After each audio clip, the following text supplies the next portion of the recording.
वैदिक गणित की अद्भुत दुनिया में आप सबका स्वागत है।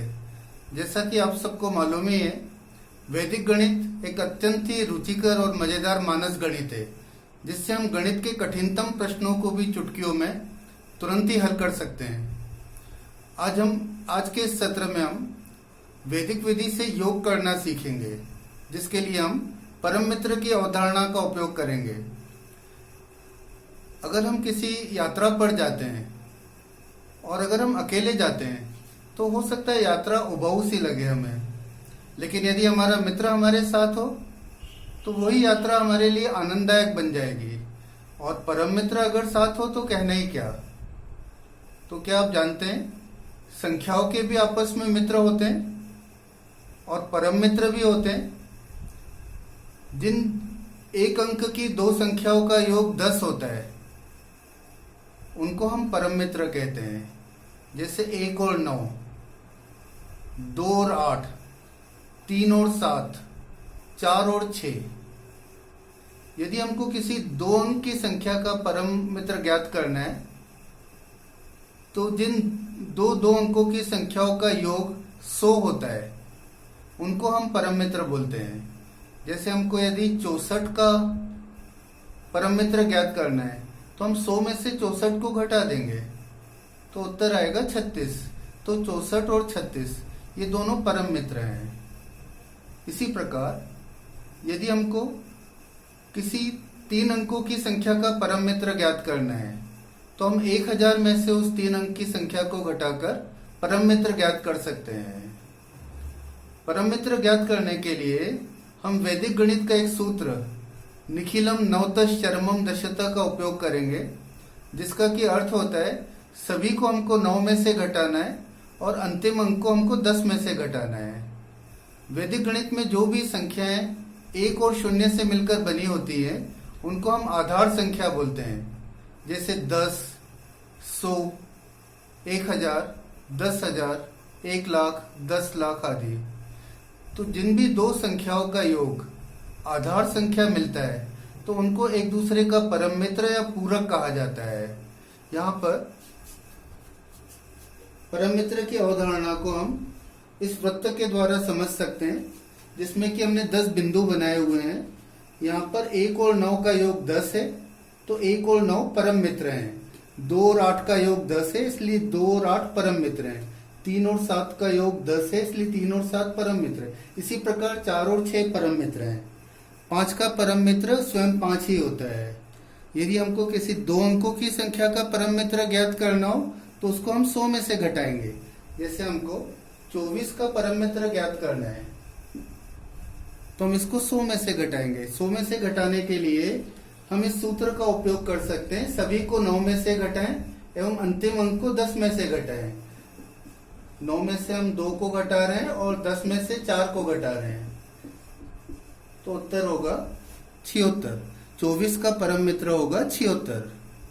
यदि किसी 3 अंकों की संख्या का परम मित्र ज्ञात करना है, जैसे 127, इसका परम मित्र ज्ञात करना है तो हम जानते हैं कि 1 और 8 9 होता है, 2 और 7 9, 7 और 3 10, इसलिए 127 और 873 दोनों परम मित्र होंगे। अगर किसी 4 अंकों की संख्या का परम मित्र ज्ञात करना है तो हम इसी सूत्र का उपयोग कर सकते हैं। निखिलम नवतश चरमम दशत। 9 में से 2 घटाएंगे तो 7 मिलता है, 9 में से 3 घटाएंगे तो हमको 6 मिलेगा, 9 में से 4 घटाएंगे तो 5 और 10 में से 8 को घटाएंगे तो 2 मिलेगा। इस परम मित्र की अवधारणा का हम बड़ी संख्याओं का योग ज्ञात करने में उपयोग कर सकते हैं। और जो संख्याएं आधार के निकट हैं और आधार से छोटी हैं उन संख्याओं का योग बहुत ही सरलता से, बहुत ही आसानी से और द्रुत गति से ज्ञात किया जा सकता है। मैं एक उदाहरण के द्वारा आपको समझाना चाह रहा हूं। यदि हमको 98, 97, 93 इन 3 संख्याओं का योग ज्ञात करना है तो हमको इन बड़ी संख्याओं का योग करने की जरूरत नहीं है। हमको सबसे पहले इन संख्याओं के परम मित्रों को इनके पास में लिख लेना है। जैसे 98 का परम मित्र, 97 का परम मित्र, 93 का परम मित्र। अब हमको केवल इन परम मित्रों का योग ज्ञात करना है। 7 और 3 10 और 2 12। और हमको ये गिनना है कि कुल कितनी संख्याएं हैं। ये 3 संख्याएं हैं,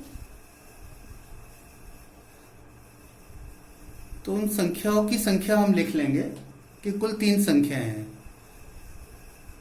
उत्तर का दाया भाग ज्ञात करने के लिए हम दाएं भाग में से 1 घटा देते हैं। उत्तर का बाया भाग ज्ञात करने के लिए बाएं भाग में से 1 को घटा देते हैं, और उत्तर का दाया भाग ज्ञात करने के लिए हम इस 12 का निखिलम ज्ञात कर लेते हैं। 9 में से 1 घटाते हैं और 10 में से 2 को घटाते हैं, तो हमको उत्तर मिलता है 288।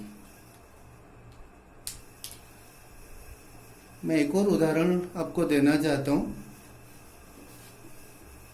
थोड़ी सी बड़ी संख्याएं लेते हैं, 3 अंकों की संख्या लेते हैं। 996, 998, 997, 994।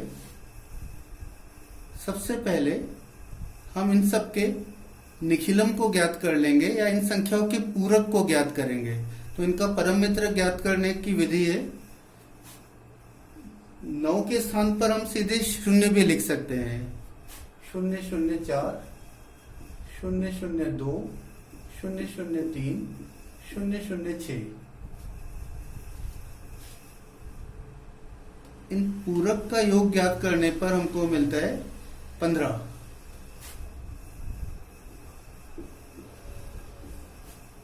लेकिन हम दाएं भाग को 3 अंकों में लिखेंगे, क्योंकि ये सभी संख्याएं आधार 1000 के निकट हैं और 1000 में 3 शून्य होते हैं। अब हम कुल कितनी संख्याएं हैं ये देख लेते हैं। कुल 4 संख्याएं हैं, तो संख्याओं की संख्या को हम बाएं भाग में लिख लेते हैं। लेकिन फाइनल आंसर फाइंड करने के लिए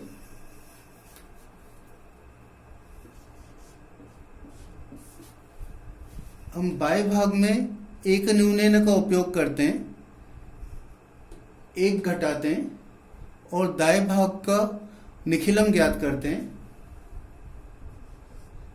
9 में से 0 को घटाया, 9 में से 1 को घटाया और 10 में से 5 को घटाया, तो हमारा उत्तर होगा 3985।